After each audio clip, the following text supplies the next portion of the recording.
સગીર વયના બાળકને વાહન ચલાવવા આપવું એ તેના અને રસ્તા પરના અન્ય લોકોના જીવન માટે ગંભીર જોખમકારક છે.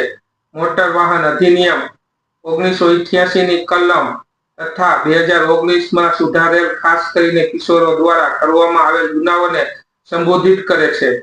એક પળની સુવિધા માટે જોજો કે તમારા બાળકનું ભવિષ્ય જોખમમાં ન મુકાઈ જાય. કેરળ હાઈકોર્ટની જેમ ઉચ્ચ અદાલતોએ સગીર વયના વાહન ચલાવવાને રોકવા અને પરિણામે થતા અકસ્માતો માટે જવાબદારી સુનિશ્ચિત કરવા માટે વાલીઓ અને વાહન માલિકો ઉપર જવાબદારીને સમર્થન આપ્યું છે. દરેક માતા પિતાએ બાળકને કાયદાના સંઘર્ષમાં આવવાથી અટકાવવું જોઈએ અને કાયદાનું પાલન કરવાની તકેદારી રાખવી જોઈએ.